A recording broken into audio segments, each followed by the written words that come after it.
If you're trying to improve your English just by listening to real stories, you're in the right place. Every day on this channel, you get one long, natural English story that helps you learn without even trying.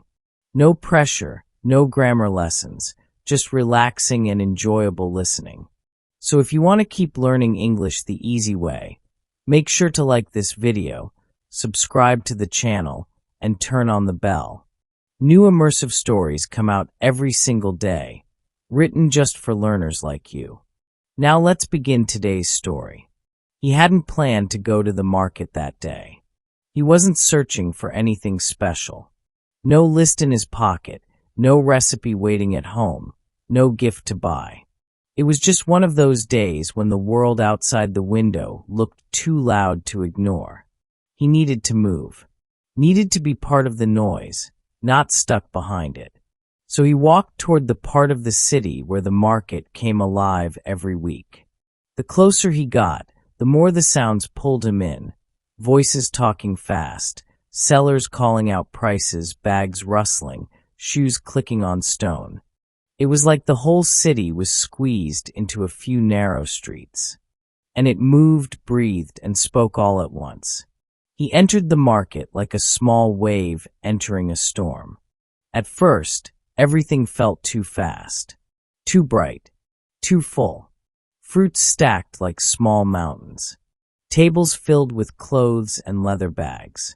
Baskets with spices that made the air thick. There were smells of roasted nuts, grilled meats, fresh flowers, and hot tea all mixing into something strange but beautiful. He walked slowly, letting the crowd carry him forward. There was nowhere to be, no clock to race. He passed by a boy juggling oranges, a woman arguing over the price of tomatoes, an old man selling nothing but old keys laid out on a blue cloth.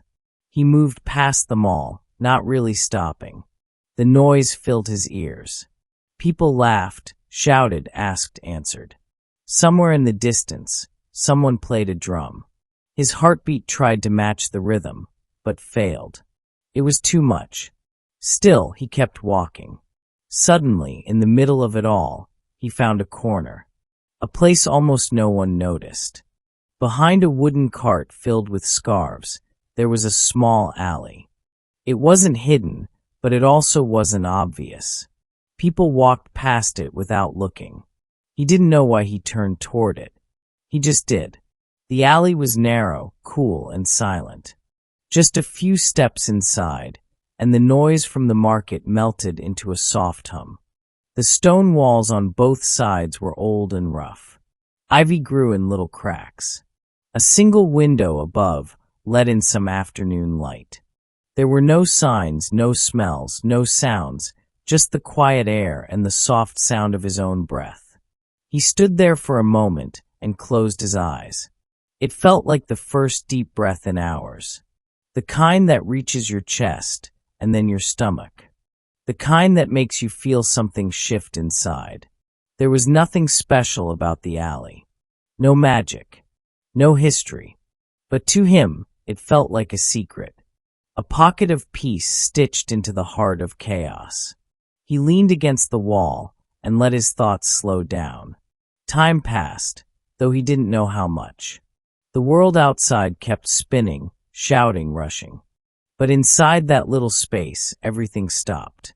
When he finally stepped back out into the market, he felt different. Like the volume had been turned down, even though the crowd was just as loud. He noticed more details now. The way the wind moved a piece of paper on the ground. The way the light hit the side of an old woman's face as she smiled at a customer. The color of a boy's shoes as he ran past with a bag of warm bread. He wasn't rushing anymore. He let the market flow around him without pulling him under.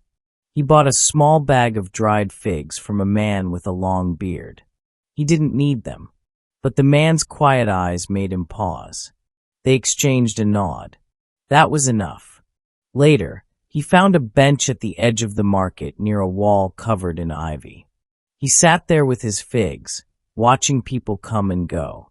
Some looked tired. Some looked excited. Some were just lost in the noise. He realized something simple. You don't always need to leave the city to find peace. Sometimes it's hidden inside the very noise that surrounds you. A quiet corner, a deep breath, a soft moment in a loud place. He stayed there a while. The sun moved across the sky. A cat walked by and didn't stop. Children laughed in the distance. The smell of cinnamon floated through the air. And for the first time in days, he felt like the world had made space for him, not because he asked, but because he noticed it. When he finally stood up and walked home, he carried the silence with him like a soft song in his pocket. No one else could hear it, but he knew it was there. And sometimes that's all you need. You just listened to a complete English story and probably understood more than you expected. That's the power of immersive learning. The more you listen, the more your brain learns without stress or pressure. If you enjoyed this story and want more just like it, support the channel by liking the video and subscribing. We share a new story every single day to help you improve your English step by step in a way that actually works. Now tell us, where have you found peace in a busy place? Let us know in the comments. See you in the next story.